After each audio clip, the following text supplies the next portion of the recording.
Ladies and gentlemen, boys and girls, this is Diego, and Karina's at work. She's a tax accountant, she's a master cake designer, she's an entrepreneur here in Colombia. So I'm here making videos, and this video is how do you fill out a K1 visa form I-129F. Come on along and watch this video. It's the simplest form on the planet. Okay? It's easy to do. And you don't need an attorney to do it. So come on along and join me, okay? Okay, I want you to do this. I need for you to go to uscis.gov later on.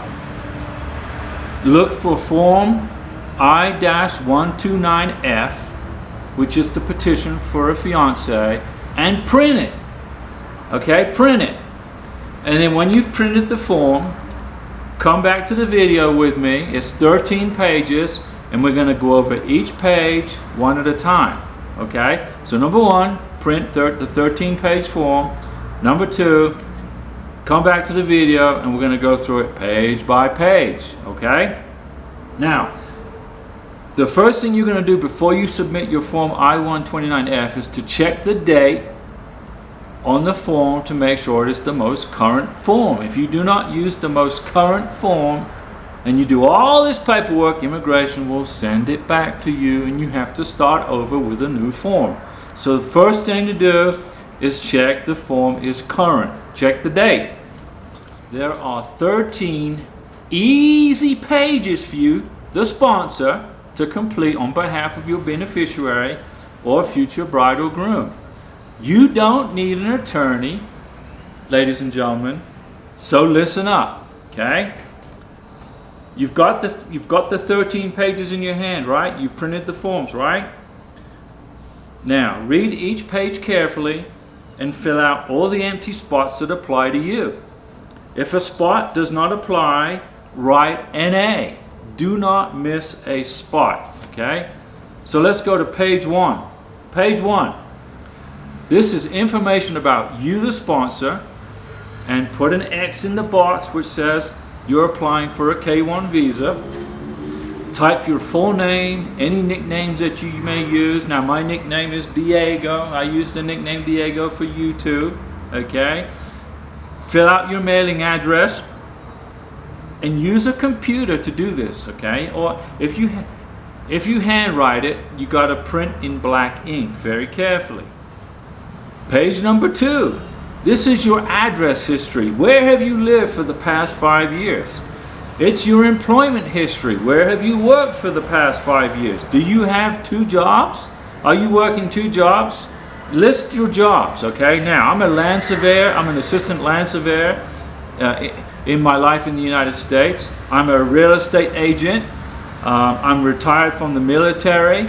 I have a YouTube channel with Karina, and this isn't my channel, this is your channel to help you guys. So when I filled out my K1 visa application using form I-129F, I put in there I'm an assistant land surveyor and I'm a real estate agent. And I didn't put retired military, okay?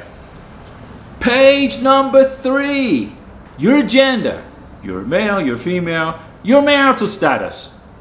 If you are married and you're trying to fill out a K1 visa form for a new wife, forget about it. Immigration's going to block you right at the gate in Dallas, okay? Put in your marital status. It's either going to be divorced or single, okay? You're going to put in your parents' information. Have you been married before? Are you a U.S. citizen? Okay. Page 3 is very, very easy and very quick.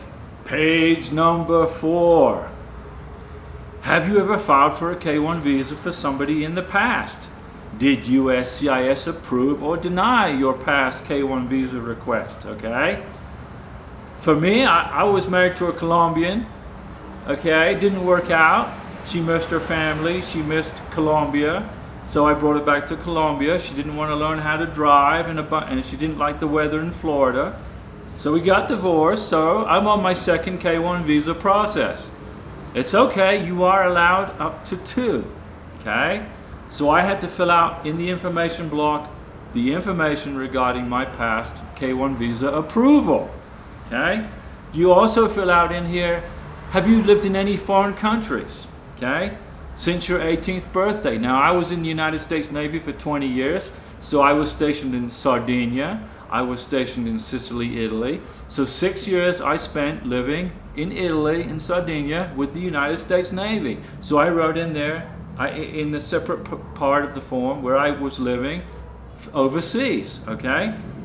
Have you used any aliases? Okay? If none, put NA or none. Leave no blank spaces. Page number 5. Page number 5. The mailing address of your beneficiary.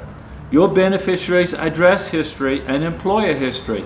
Okay, so we're living in Bogota, Colombia. We have this nice big apartment. So I put in the form I-129F, the address here in Bogota. And Karina's from Venezuela, so I included in the paperwork where she lived in Venezuela. Okay? So, and her employer history. Now, Karina used to be the director of an accounting company. She was the boss. And here's, you know, she's the manager of a pastry company. Okay, so I included all that. Page number 6. Okay, page number 6. Your beneficiary's parents' information. Has your beneficiary been married before?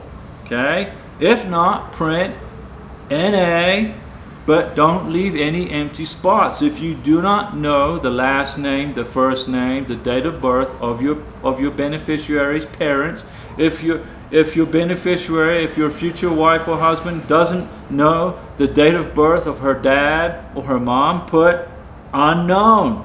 Don't leave the block blank, okay?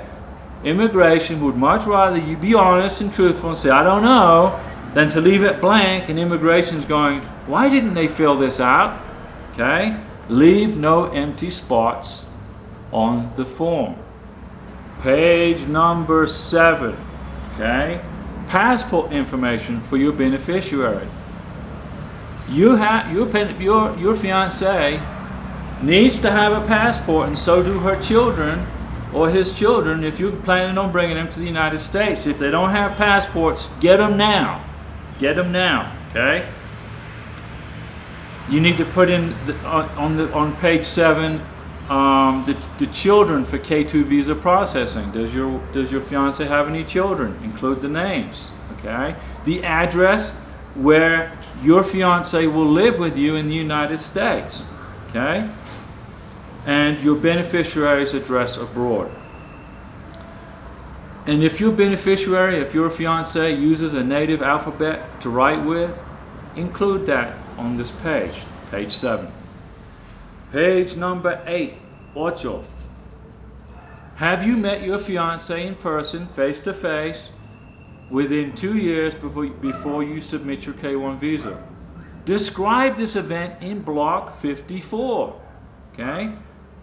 Did you, the sponsor, use an IMB? Did you meet your spouse, your future spouse, through an international marriage broker? Give the name, very important. If you do not, you will have problems when USCIS look at your form.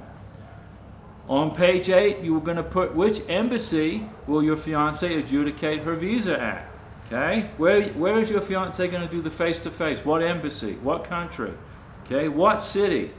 In our case, it's Bogota, Colombia. Now, Karina's from Venezuela, but the United States government doesn't have diplomatic ties with Venezuela. And Karina lives in Colombia with legal residency in Colombia, so her face-to-face meeting will be at the U.S. Embassy in Bogota, Colombia. And make sure on page 8 you respond to the criminal information questions, okay? Page 9, ladies and gentlemen. Keep up with me, all right? Make sure you answer the criminal history questions, yes or no. Don't miss a block. Don't leave a block blank. Don't make a mistake and leave a block blank. Your visa will be rejected if you do not fill in all those blocks. Okay? Is this your first or second K1 visa request? If it's your third visa request, you are a multiple filer. If this is your first or second K1 visa request, you are not a multiple filer, and so continue on block with the check, you're not a multiple filer. Okay? And also on page 9, don't forget to fill out the biographic information. Okay? Very simple. It's an easy form, ladies and gentlemen. Page 10. As the petitioner, you need to select your statement regarding your English language skills. Fill out the contact information and email address, and don't forget to sign and date the form. No signature, no date. Your visa will be rejected and sent back to you. Okay? But make sure you don't sign and date the form 3 months before you send in your visa package. You sign and date the form the day of or the day before you mail your visa package to USCIS lockbox. Okay? Okay? Page 11. Okay, if you, the sponsor, prepared your fiance's K1 visa petition, Form I-129F, put NA in every blank spot on page 11. Okay? As long as you speak fluent English and did not use an interpreter. Okay? Entiendo? You are the petitioner filling out the form. Okay? And you don't need a translator, or you are doing this in English, correct? Okay. Very simple. Page 12. Keep up with me, boys and girls. Okay. On page 12, you're going to see prepare a signature. If you filled out the form and nobody helped you, okay, this is a NA. Put in there NA. If somebody else other than you filled out the form, put in their name, put in their information. Okay? It's that easy. Page 13, the last page in this complicated USCIS form. Okay? Use this page to explain any issues you want USCIS to address. Okay? And then make sure you identify which page number, which part number, and which item number from whichever page 1 through 12 you are questioning for USCIS. If none, put NA in every single block that is open. If you don't have any further information to give USCIS on page 13, it's going to be NA, NA, NA. Don't fill in every block. Well, that's it, ladies and gentlemen. It's that easy. Pay attention to details. Like the passport numbers. Make sure your beneficiaries' passports are current. Make sure that the passport numbers that you copy from the passport to the form are exactly the same. Make sure you don't make any errors in the name, spelling. Okay? You don't need an attorney to fill out this form, ladies and gentlemen. It is easy, easy peasy. But you got to pay attention to details. Don't forget to sign the form the day before or the day of. You mail the package to USCIS, to the lockbox.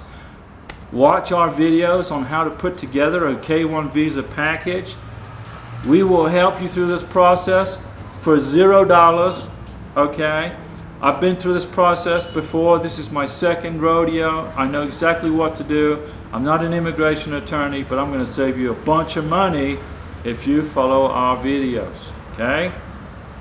Good luck, ladies and gentlemen, with your K1 visas, and I will see you in Colombia, and so will Karina. But she's at work, so I'm staying busy.